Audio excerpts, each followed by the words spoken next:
You've made it through college, well done, or you're about to finish college soon. Although it was a challenging time where you had to go through multiple courses, write multiple essays, and work on many projects in school, most of these things may not even be relevant when you start working. But I would say these are the things that companies still recognizes. It kind of like show that you are able to get things done. Therefore, in this video, I am going to share with you some ideas on what to do after college. Welcome to this channel where I post videos about personal development, productivity, and business. Your time is important. You can choose to speed up this video, and you can also consider turning on the captions to catch every words that I say.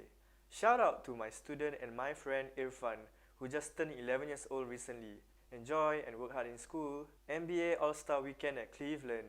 Congrats Stephen Curry on becoming All-Star MVP. Congrats Team LeBron for winning the All-Star game. Alright, let's continue. Transitioning into working life from college can be a scary thing indeed. The fears and the uncertainty that you are feeling are definitely valid. I've been there, many of us have been there. If I can tell my younger self some ideas on how to prepare myself after college, these are the things that I would like to say. It is good to have a rough idea on what you want and don't want in your career after college. Though you can't always get what you want in life, and there are just some things you can't control.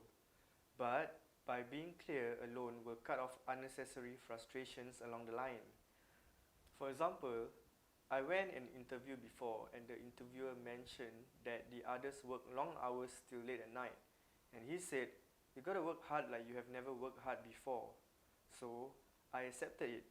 This is because as a younger person I was hungry and were willing to accept anything that comes in my way. But that period of my life was the most unhappy times in my career.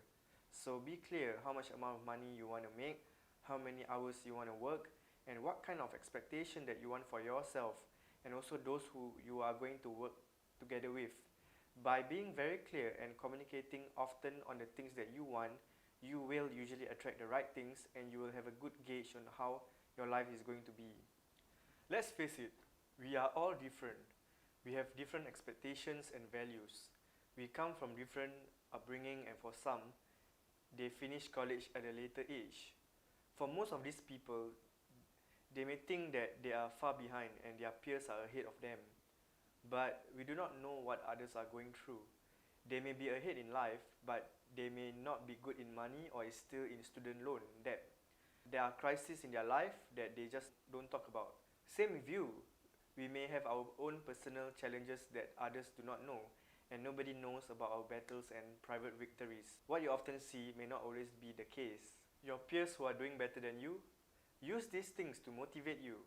Celebrate with them for their achievements. Stay in your own lane. Focus on tackling your challenges one day at a time, and don't bother so much about what others are doing. There are jobs that you can take up, but you can also try sales or entrepreneurship. It is still a real job though. For example, just because if I major in medicine does not always mean that I'm restricted to just medical line. There is no restrictions on what you can do after college. So there are advantages and disadvantages in going through that route. But if you never try, you will never know. Anyone can apply a job, but what keeps you there in the long run, or what makes you develop and progress significantly in life when you realize there's great purpose in whatever that you are doing? If it is just for the money, whenever you face challenges in your job, it is easy to simply quit. For example, my friend who works as a teacher finds that his job is very fulfilling because he gets to see many of his students graduate and progress in life. Growing up as a teenager is not easy, so besides teaching, he is able to provide meaningful advice for them. That's what makes it very fulfilling, and I hope it will be the same for you too. You may need to prepare yourself for uncertainty. Never think that the job that you have is going to sustain you for the rest of your career. You can do your best to ensure that you keep your job, and also having that preparation mentally and emotionally that anything can happen. The recent pandemic break causes some of my friends to lose their jobs. Many have shifted to different industries. Some also taken up courses to learn new things. So like I said before, always have in mind that you are always learning new things. It is never too young or too old to start all over again and to be at the peak of your career. For most who are in their early 20s, mid-20s, or even in their late 20s and so on, there are always some valid pressure or expectations on you. For example, owning a new house, graduating with a bachelor degree, saving up $500,000, getting married, or having children and all that.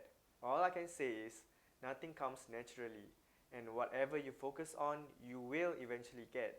So focus on getting out of debt. You will get out of debt sooner than you think. Focus on getting education. You will get education. Focus on purchasing house. You will eventually have all the information and the connections necessary for you to finally get the right choice of house. So be clear with what you are focusing on. You will indeed eventually get what you want.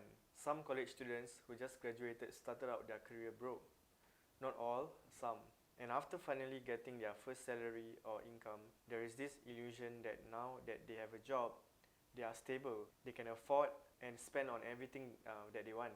I suggest calm down, have a starter emergency fund, tackle all your debts, save up some cash like 3 to 6 months income amount of emergency fund, and slowly think about owning your first home and maybe not overcommitting too much. For me personally, I don't sign up anything on installment. I rather pay cash for most things.